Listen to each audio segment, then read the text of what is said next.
Hello and welcome to another episode of Tales from a Professional Nerd. My name is Bryan Steele and I will be your nerd today and any other day that you watch one of my silly little shows. Hello. It's been a crazy week for lots of different reasons. Not the smallest of which is I took 4.5 days and didn't work. I didn't paint. I didn't. I checked my email a couple of times, but I took a vacation to an all role-playing game show called Winter Fantasy, put on by Baldwin Games. Thank you, Baldwin Games. That not a sponsor. That I played. We'll get into the weeds on it here in a minute, but I played a lot of hours of D&D and other role-playing game that I've and another role-playing game that I had never tried before. That we'll get into. So I'm just basically going to go through my vacation. And the reason for this, let's go ahead and keep doing the week in Bryan. Painting wise, haven't done a damn thing. In fact, actually, the model kit that I said that I was probably going to take the time to put together because it was staring at me, I went out of my way, spent a bunch of money to get it, and it's been sitting over there staring at me. I just have not been motivated to work on it.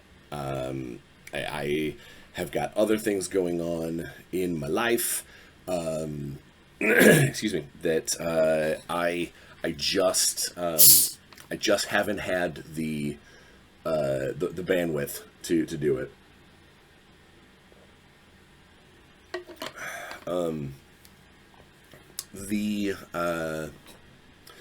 Personal wise, while I was at Winter Fantasy, I ate very well. And unfortunately did not even remotely pay attention to my what I was eating and how much I was eating. And I had a bit of a backslide when I got to the scale, came back on Monday. I definitely had put on a bunch of water weight. I drank way too much soda while I was there. And I needed to hit it hard. So I actually did an extra day at the gym. Tried to be in the sauna as long as I can, sweat some of that water out, and I'm back on track. It was a good vacation. It was totally necessary, but I need to remember that even though I am healing the soul, I do not need to let the body languish in the interim, in the meantime. But other than that, yeah, kids are fine. Everybody else is fine. We're starting to get geared up for kind of a big thing with Natalie and her disability medical claim thing with the state of Indiana here in the next couple of weeks. So we're starting to. I mean, we've been working on this for years, but we are starting to put together the pieces that hopefully, if all goes well, when we get to be, this is the one and only time that we get to actually go in front of a judge and explain what's going on, that's it's the last of the last chances, so to speak, so we're just trying to get all our ducks in a row. Make sure that none of them are geese. I don't cobra chickens. I don't know where I was going with that, but it is something that has been weighing heavily on my mind. Honestly, the whole disability thing has been a big deal in kind of where my stress levels and stuff have gone. For the people who've been with us a long time, they know this. For the people who haven't, I tend to overshare. This is my chance to share and get things out of my brain. But my household is a single income household. Natalie has a degenerative nerve disorder that does not in the last like 4 years or so, has kept her from being able to work a steady job, a regular job. So I've been the only income, the only the source of income, because we've been working on this whole disability case thing. So there's a lot of stress there, and there's a lot of things that I shoulder that other people sometimes do not, or don't have to, and thankfully so. But all of that is the stress. When someone goes, you're a game designer and an author, what do you have to stress about? Well, there's a lot. And sometimes you never know what someone is dealing with on the other side of the game master screen, so to speak. But all that aside, things are actually doing really well. Everyone seems to be generally healthy. Personal-wise. Gaming-wise, we'll obviously get to that because I was at a show for 4.5 days doing nothing but gaming. So, oh man, I got a yawn. Why would that happen? Why am I yawning? It's not like super late or super early. It's normal time. I've had my caffeine. Jeez, my body's being all like, you're on camera, so let's do something ridiculous. Okay, so work stuff. Warzone, plugging along. Every time I talk to me and Alex talk, and we figure stuff out. We're streamlining some of the things. We're looking at just so how some of the things are not worded, but displayed in stat blocks and things. The game itself, the rules, barring a few minor this phrase could be cleaned up a little, but the actual rules themselves seem to be pretty well set in stone at this point. We're just trying to get everything finalized so we can get the book laid out, get the last pieces of art done, do the final sweep pre-print edit, so to speak, and start getting things made. We're already talking to sculptors about Wave 2. It's cool. It's very, very cool to see how far this has come. I cannot wait to start being able to see actually like the fruits of the labors. Obviously, we're seeing people play the game in beta. We're seeing people, demo the game at shows, play with their proxy models. But it'll be the very first time that I go up to Michigan or whatever, and we pack up our very first Warzone Eternal boxes, like actual unit boxes. That's going to be a moment like that'll be a champagne moment. Is the first time that when we get together and open up that print, the first crate of printed rule books. Those are moments that I cannot wait for, and I know that we're still a little ways off on that, but we are close enough that it is starting to, it's always been real, but it is starting to feel like just over the horizon kind of thing. So I'm really excited about that. Warzone's got me super jazzed.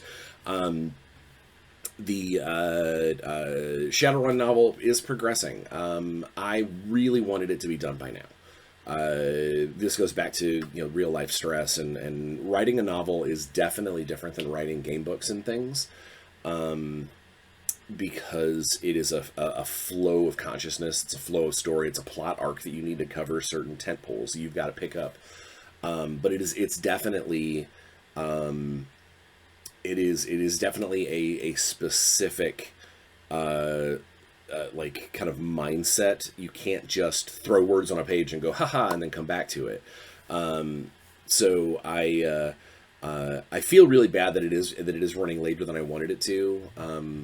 I know the next one is going to fly. It has nothing to say that this one's bad. It is far more detailed about specific events that I need to make sure that I touch on all these things, and I make sure that I keep within the meta of the Sixth World. So there's a lot of time. I still have a decent amount of work left on that, and I feel personally really bad that it's not done yet. But it's real life gets in the way, and it is not always as cut and dry as saying, yes, it will be, I can do this by next weekend. Those larger projects sometimes are a little more fluid, and I'm definitely using the fluid aspect of this, and I feel really bad about it, but it's still plugging away. I'm still loving the work, and I'm still, excited to get to. There's a couple of moments coming up in the story that I know that have to happen. That I as a writer, you don't want to just rush to the moments, because then everything else feels like filler. So you want to build. You want to build. You want to build. You want to get there, and that's what I'm doing now. Is I know the next big moment in the book that's about to happen. So I just need to take a couple more weekends and really just sort of crank up my music and dial in and get to those moments, and the rest of this book will fly by. Let's see, what else? I just talked to somebody about a cool project that I'm not actually signed on with, but we're discussing the minutia of said project, and then we are drawing really close to the beginning of the Surviving Strange Hollow Kickstarter. I do my Evil Genius work during regular studio hours and whatnot, and in my after hours I catch up on all these things. But I've got to say that Strange Hollow is really, really shaping up to be something that I think I will be super proud to be a part of. And I think that the end result is going to be amazing. I think that book is going to be fantastic. So I'm very, very much looking forward to seeing what Sean Merwin does with some of these stories that we're building.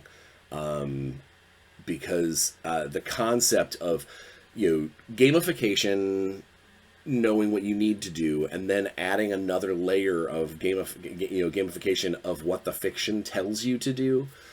I'm psyched. I'm over the moon. I think it's gonna be a fantastic project. And obviously more on that, as it unfolds. But please, if you are even remotely interested in 5e worlds or fantasy settings, follow the link and get reminded that the Kickstarter drops, because I think it's going to be a big deal for a variety of reasons.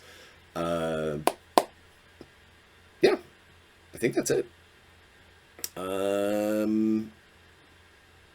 Yeah, I think that's it.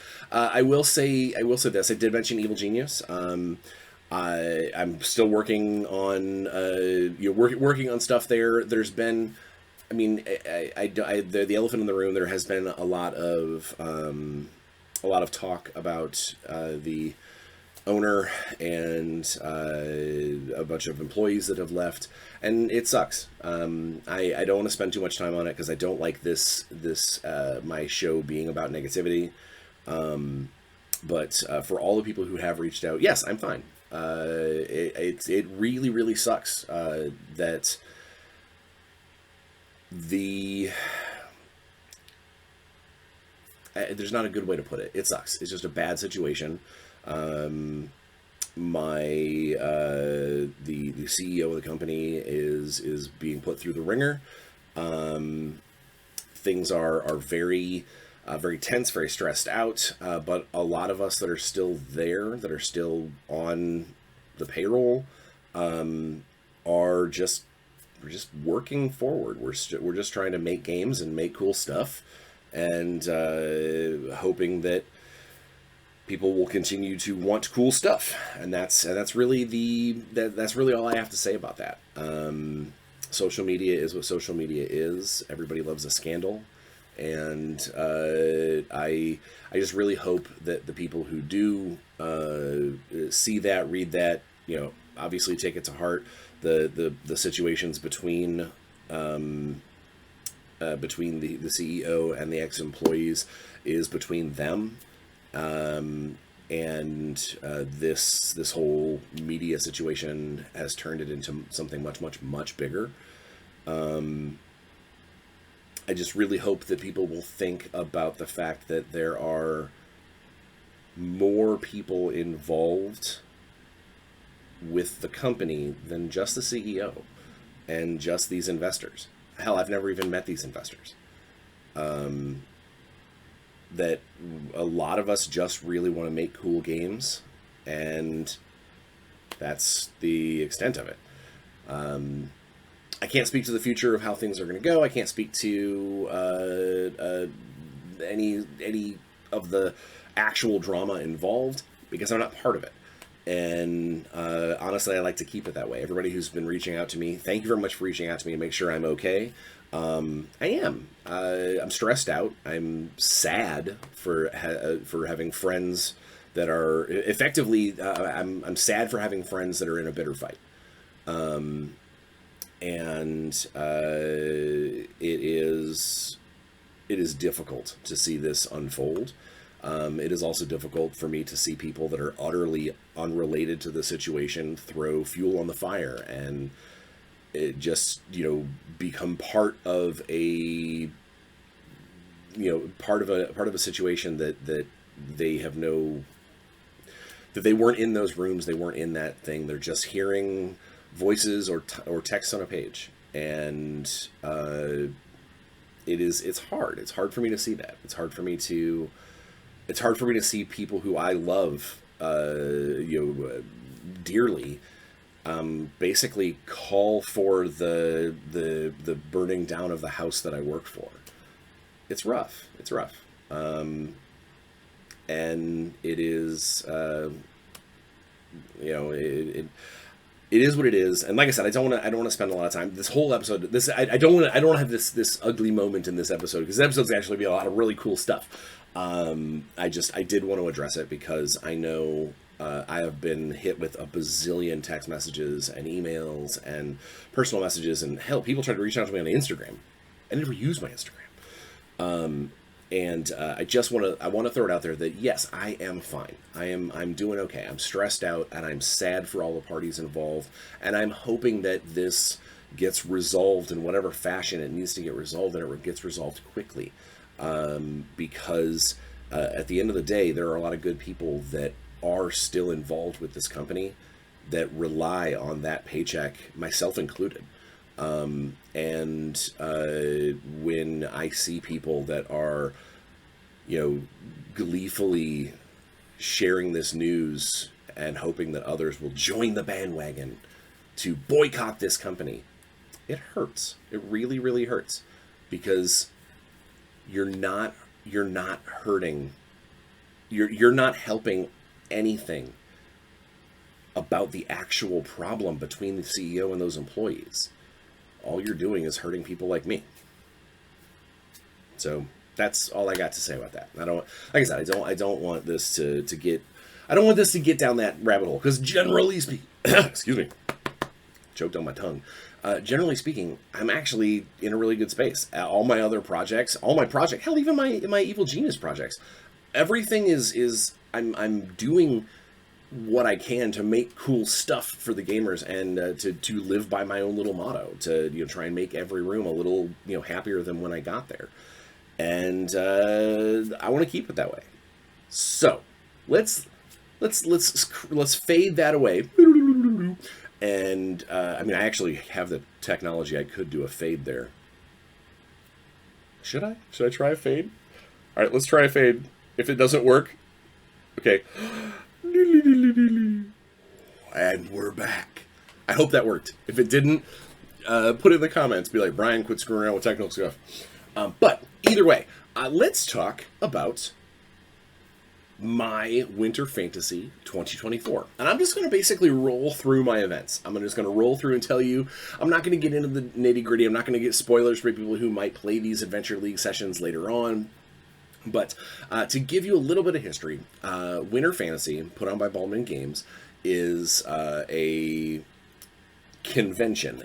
It's not really a convention so much as a bunch of people getting together to play a whole bunch of role-playing games in one place. Yeah, there's a couple of stores that'll be there, and we'll actually talk about one of them here in a minute.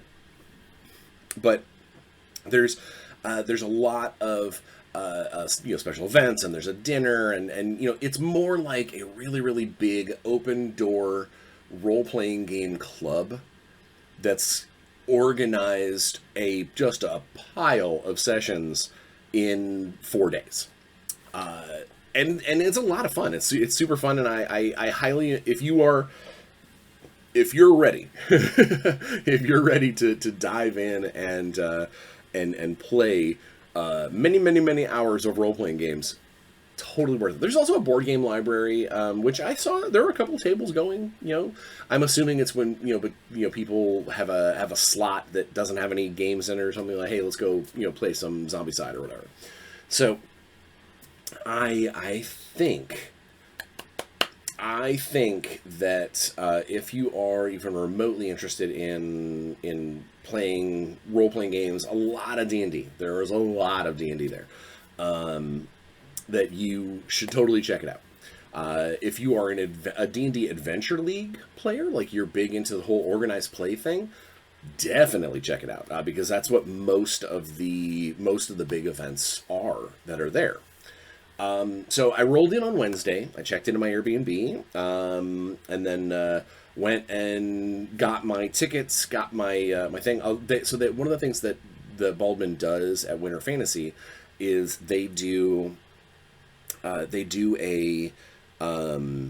it's not really a charity. It's not a charity auction. It's they're just raising money for charity. And the way they do that is you can buy reroll tickets. And in any of their official Adventure League games, you can spend these tickets. And they're not expensive. You get like 12 for $20, that kind of thing.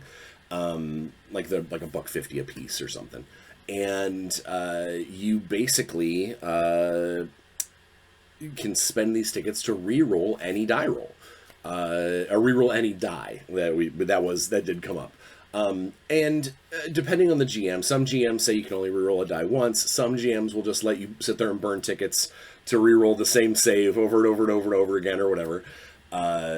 And obviously it's for charity, so they want you to use these tickets. They want you to go buy more tickets because they're trying to raise money for charity. And it's really cool. It's super.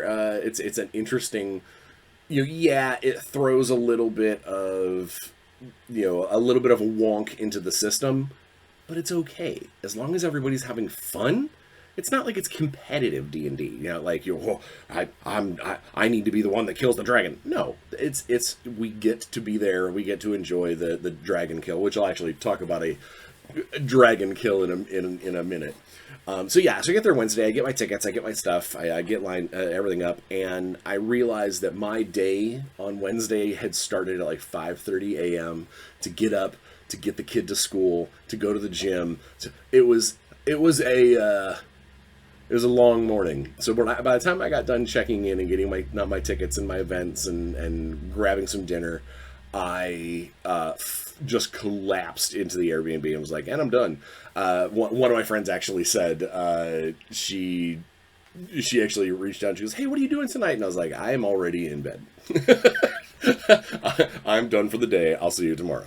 And then my Wednesday ended. My Thursday started off with a very cool conversation with Mr. Joe Averino. Here's his fun little business card bookmark. Please go to his thing if you want to click on that. Boop.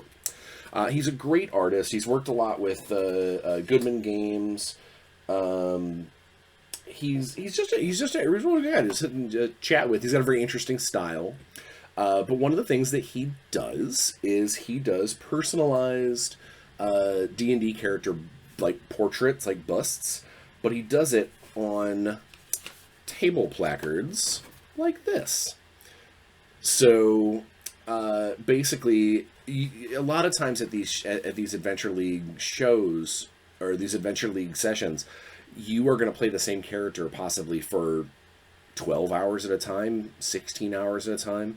And so go from table to table, possibly different GMs, and maybe playing with different, different players and characters, it's nice sometimes to have like a little table card to say who you are, what's your name, maybe a real quick, how do you do? So that way you don't spend, you're in a 4-hour slot. You don't want to spend 45 minutes describing your character to everybody.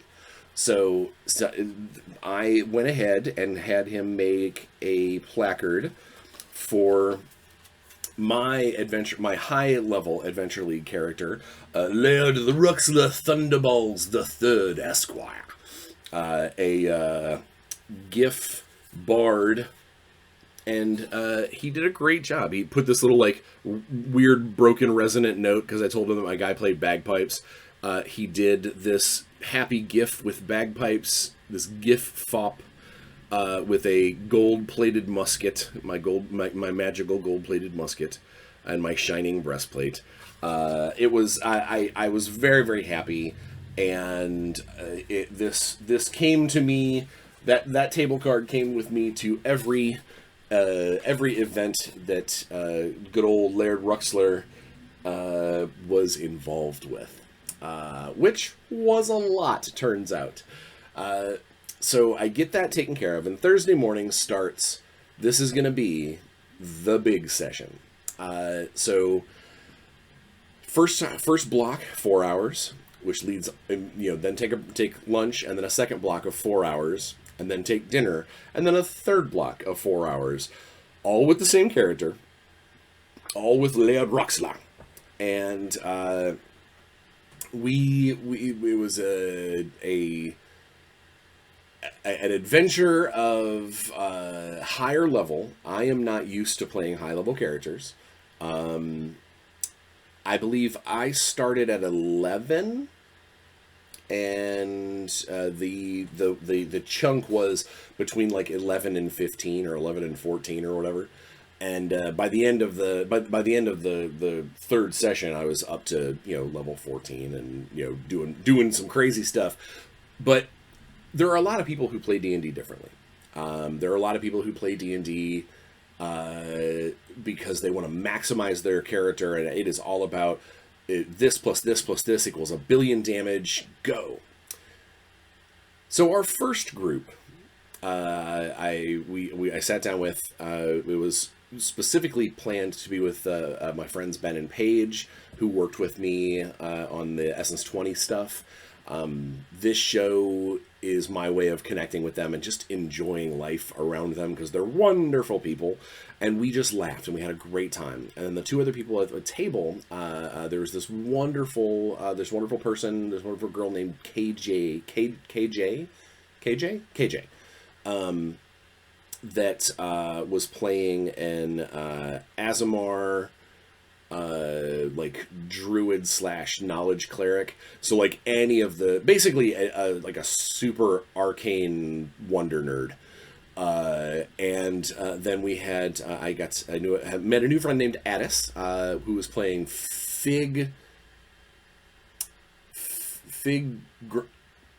Grungy Bottom, Grumpy Bottom. I can't remember his last name. But he was a little savage halfling, barbarian, just roughhouser, and we had a blast. We had an absolute blast at the table.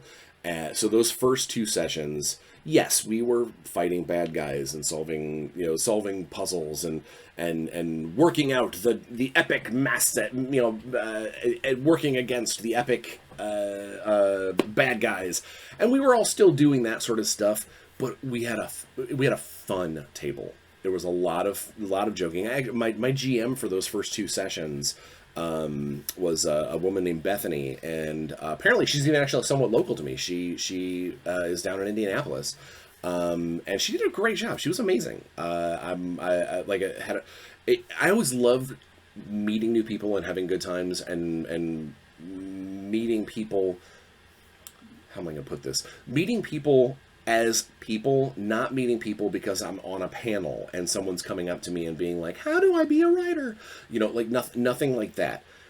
We just it was just a good time. It was just a solid amount of role play and fun and laughter and goofy moments. And we fought a beholder, and when it got to my turn and I said I'm reaching into my alchemist's kit and I'm mixing up some salt and lye to throw in his big old eyeball because I just want to make him blink because that anti-magic cone sucks.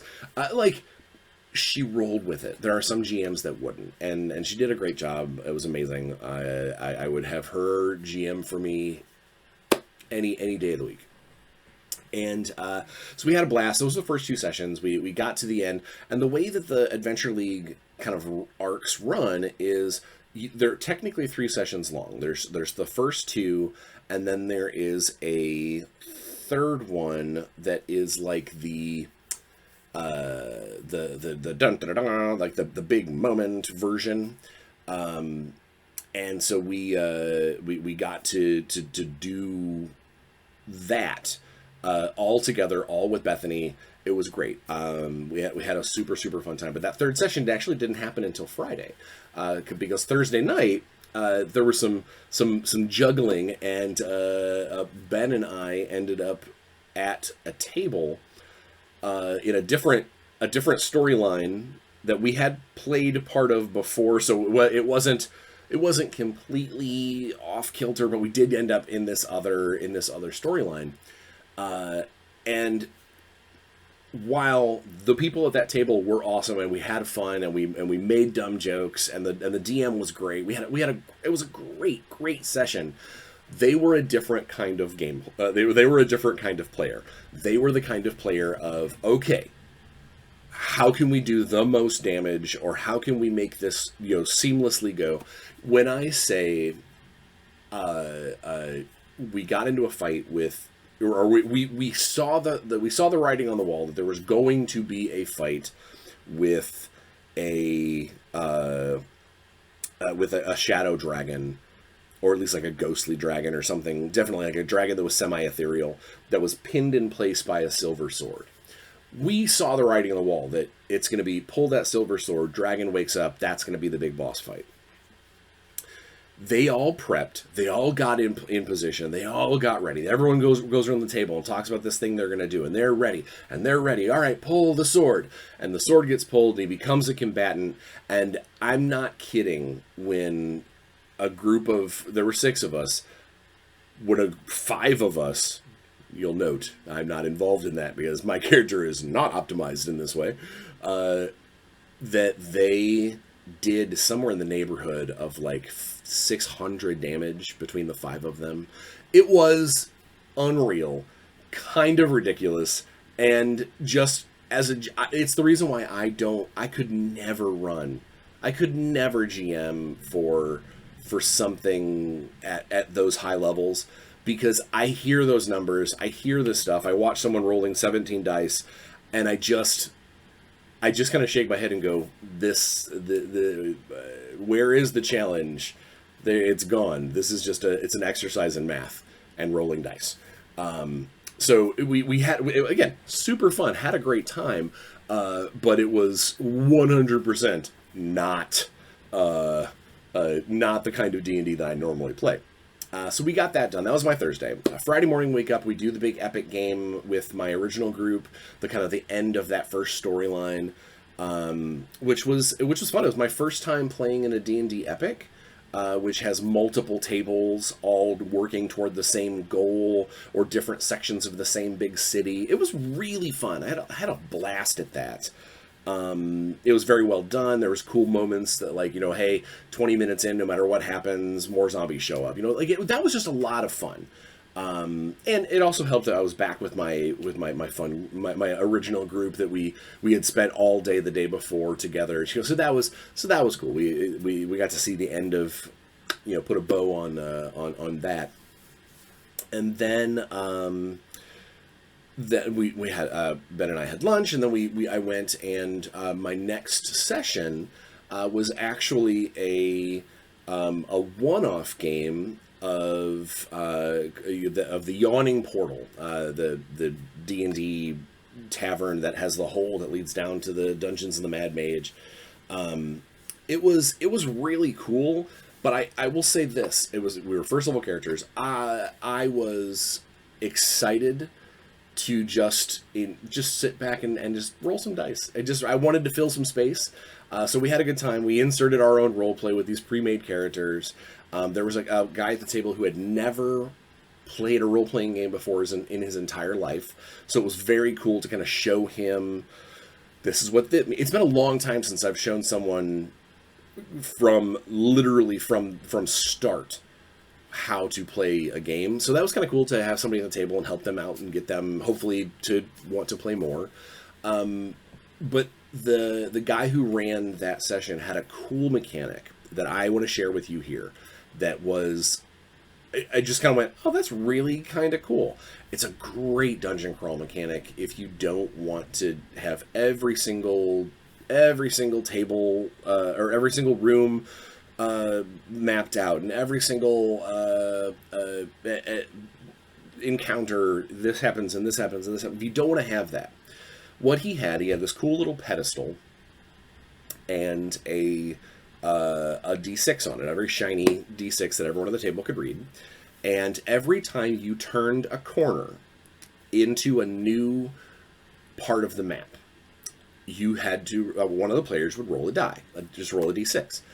And if that number was equal to or less than the number showing on his little pedestal die, you had an encounter. And then he had a cool little table of different monsters and encounters and moments and things that would happen in this dungeon, eventually leading up to, after the 10th encounter, or the encounter that takes place after hour 3 of a timed encounter or whatever. That's the storyline thing that you need to get to, but everything up until that point's all random. And so if you roll your d6, and if it's equal to or less than his displayed number, then you have an encounter, and then the d6 would reset back to 1. If you roll higher than the number that's displayed on the pedestal d6, it goes up by 1. So it basically states that eventually, wandering through this dungeon or whatever, you are going to have encounters. It's not going to be just completely, structured and whatever. There are going to be encounters. It just might not be in this room or that room, or and also because they are kind of random. There was this corridor that we went into that there was a half-dead troll being eaten by sturges, little mosquito birds. But because of the size, the encounter is designed that you should be able to sneak past him if you're in a bigger room, because the sturges are too busy eating the troll, and the troll is too busy dying to, raise a ruckus. But because of the random place we rolled that encounter, he was taking up the whole corridor. There was no good way to get past him without either waking up the sturges, waking up the sturges, or risk, getting them off of him and getting the troll up, which would have been TPK easily, because we wouldn't have been able to handle something that big and scary, even in a damaged state. But it did say that you could walk right up to it, and it doesn't even notice. It just kind of goes, Mah. So we just basically poured a bunch of oil all over it and then lit it really fast, and then ran out of the room. So we killed the sturges, we killed the troll, whatever. We cleared the way with an interesting moment that if that encounter would have happened in a different room, we probably would have just tried to sneak around and go out the other door or something along those lines. So yeah, it was just really... I love that mechanic. It was very, very cool. And then when it got to, he had like a phone alarm that went off at like 3 hours into a 4-hour session. That was like, okay, the next encounter, no matter what it is, needs to be the climax encounter, because that's the end of this timed session. I loved it. I loved the mechanic. I loved the concept. I got to play with my buddy John Mosey, who I've never sat at the table with before, and we had a blast playing off each other. It's just a really, really fun, cool thing that I absolutely I thought that it was ingenious. is really what so that GM, whoever you are, if you see this, I can't imagine why you would, but if you see this, definitely, take a look, check it out. Then Friday night, went out for drinks and dinner and stuff, and had just a fantastic time with my friends. Had an amazing dinner at the Copper Spoon. And then went back to the Airbnb and crash.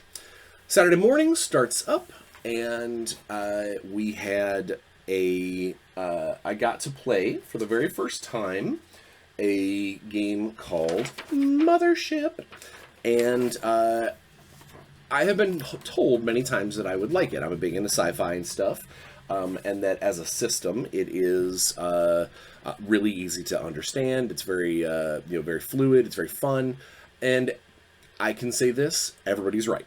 It is a great system, and it really is. Making a character, with only one exception, the steps of making a character are all on the character sheet, and it's all just roll some dice, move on, roll some dice, move on.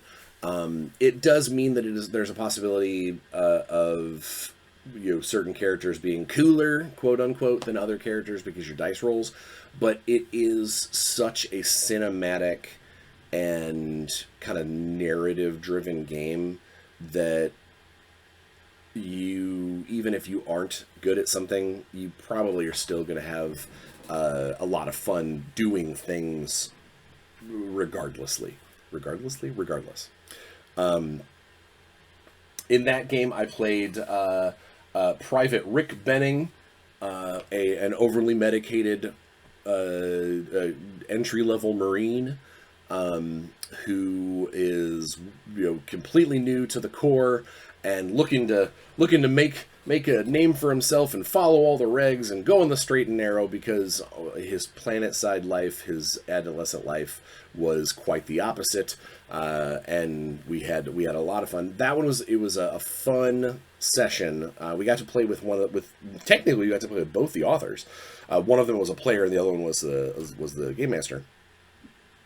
But it was kind of a murder mystery. Someone's missing. We go to this space station, and there's creepy stuff happening, and we just had a really that was a lot of fun, because I love one-off sessions, especially in games that I have not worked for or played or written, because I get a chance to just kind of flex my role-playing muscles and see how things come together, and it really was we had a blast. If there is one mechanic in Mothership that I think could be done better, I'm going to do the designer thing that every game designer does. This when they play a new system, they go, "That's fantastic, that's awesome." But so there's a mechanic called stress, and you get stress when you fail rolls, and stress is what is keyed off of like your like panic responses and whatnot, and it's a mechanic that builds up over time, and you have to roll over that number to have to get through other stressful situations, so forth and so on. There were a lot of instances where the game master just basically said, "Oh, you tried this thing, take a point of stress," or "I want you to take a point of stress," and I understand that it's a way to kind of build up the tension, but I think that it just being handed out seemingly at random, on top of rolling of having it happen when you fail, it lessens the mechanic, because it makes it punitive. It makes it, the GM just feels like you should take. It would be like in D&D if just every once in a while somebody goes, "And a magic missile comes flying out of nowhere and hits you. Take D4 damage." Is it going to kill you? No. Is it going to annoy you? Sure. Does it seem like the GM is just picking on you? Definitely. So I think if I were to ever run a Mothership game, obviously if you fail rolls, you would get them. You get stressed out by not achieving what you want to achieve. But I also think that I would allow people to willingly take stress to augment a roll. Instead of just handing it to someone, I would go, if you want to get a plus 30%, is a percentile based game, by the way.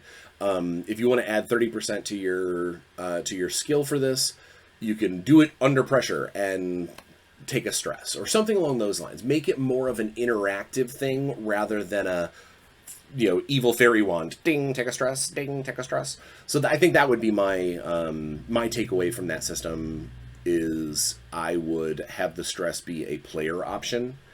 Not that I don't want stress in my game, but no, you reward them for it. Having a risk versus reward situation rather than a punitive one, barring the actual cooked into the system.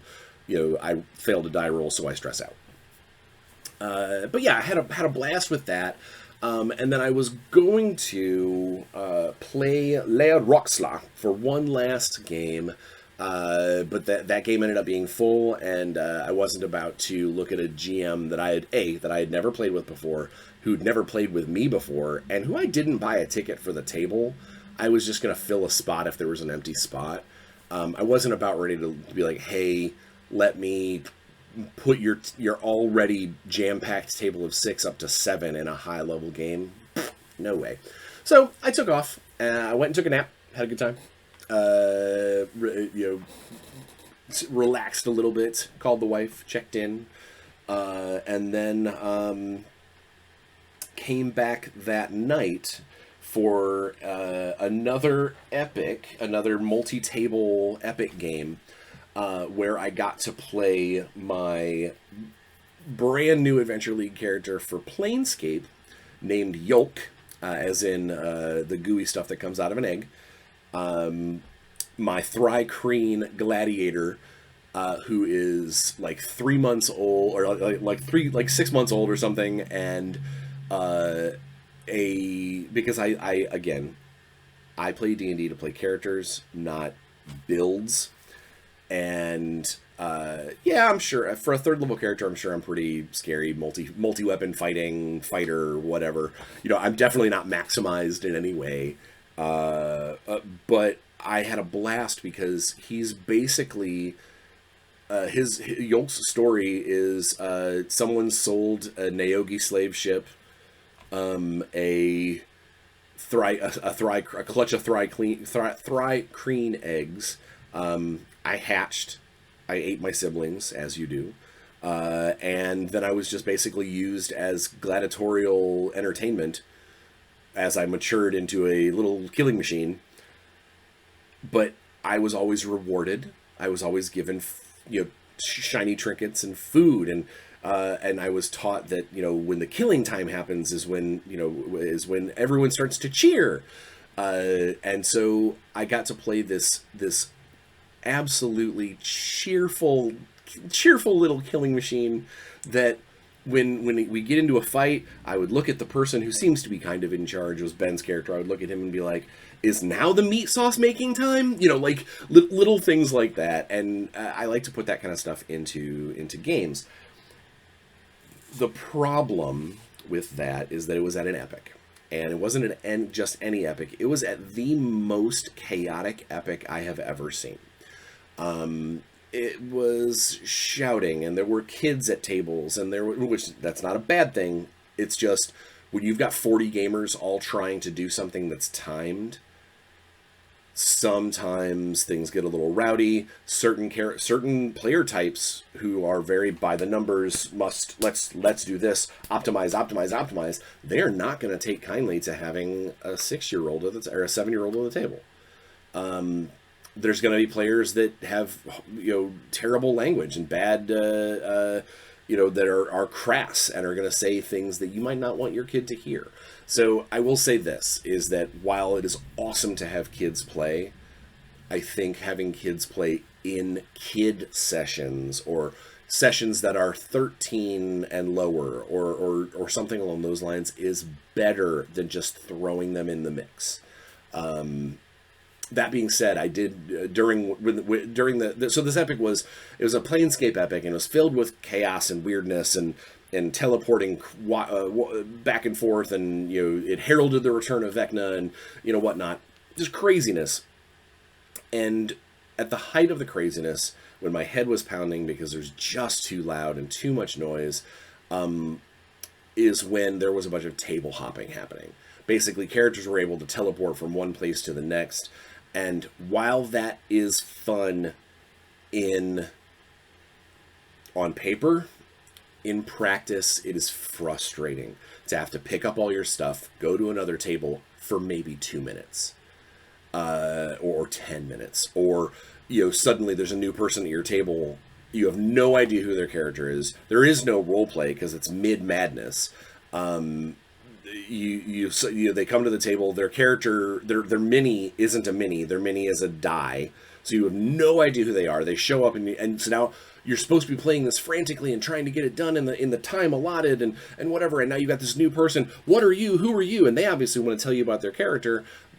But so it's just too much. It is too much. I think random table hopping during that kind of event is a mistake, and I will say that hands down. Not to mention, this was the last game session that I was going to get to play with Ben and Paige for a year. And halfway through this session, I lose them. Or at least in that case, I lost Ben. He had to go to another table. And I don't appreciate us paying money to be there, us paying money to play at those sessions, to plan out those sessions, to be part of those sessions, only to lose role playing collectively because it's just a madhouse and everyone's shouting. But then also to lose the people who I paid or have been paid to play with for several hours. They're gone now. I don't get to have that experience. I don't get to role play with them because we're dealing with this utter chaos. And I think that we had fun, and I'm not saying that we didn't. I just had far more fun in a game that played out like a session. Even the epic, where we were on multiple tables all working towards each other, and we did have to get up from the table and go over and tell another table, hey, we did this at the wharf, here's your special benefit because we saved the fisherman, or whatever. That's different than actually having someone have to pick up all their stuff, go to their table for 15 minutes.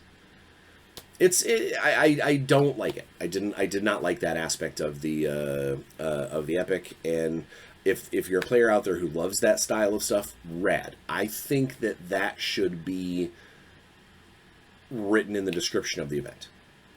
Even if it's just a note that says, this will be a chaotic game that you might not start with the same team that you ended with. Or we got to the table and the game master was like, hey, does everyone have their 3 level 3 characters? And we were like, no, we have just the one character because it's an Adventure League game and we have the character that we want to level up. Apparently there was a glitch aspect that if a character dies, they can come back, but they have to come back as a different character. But none of that was explained in the event either. So it's just, I think that if you're going to change how the game is going to be played in an official event that you are paying for, sometimes high money to a relatively expensive event, that you need to tell people straight away, this is what you're getting into. Because I went to that table expecting to play Yolk in a cool setting where I can role play and lean in on this stuff, and instead I got about 20 minutes of role play and almost 3 hours of headache-inducing madness, of which I didn't get to role play with my friends who I only see outside of work once a year. So take that for what it is. That was Saturday night. And then woke up bright and early on Sunday morning. I was going to try and go catch a pickup session on Sunday morning, but I started cleaning the Airbnb and packing my stuff up and looking at my clock, and I was like, you know what? I think I'm just gonna grab brunch with my friends and then kind of head out and start making the drive home, because while it's not a far drive from Winter Fantasy to my house, still a drive by myself after a very long weekend where sleep was overall.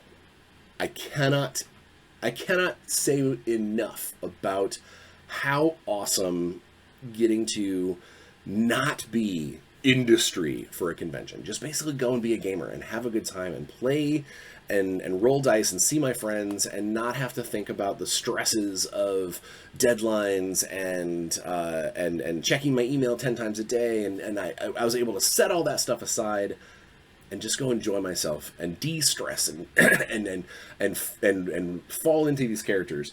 And good old Yolk here is going to be my next, Mr. Laird Thunderballs. Laird Thunderballs is effectively retired. I may pull him out of retirement now and again to play a ridiculous character, maybe different versions of him, because I had a ton of fun with him. He's a great character, but at this point he's gotten, probably 40 hours worth of Adventure League play specifically under his belt. I think it's time to have a new Adventure League character, and I think that Yolk is going to be him.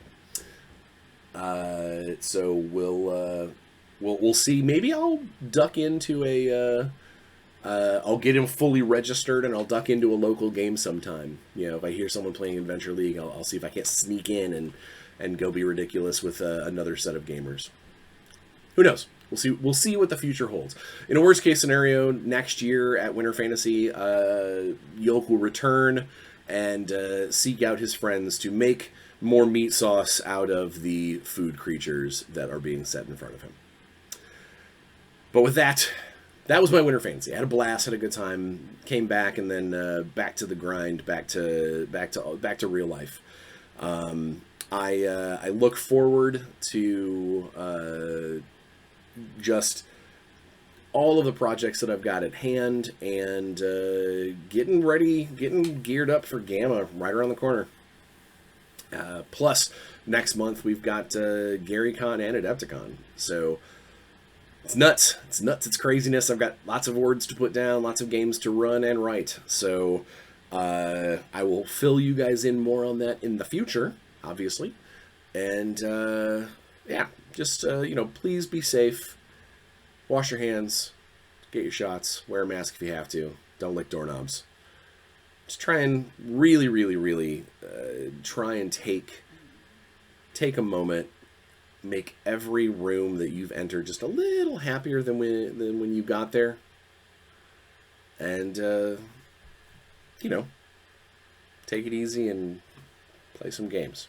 We'll see you in a week.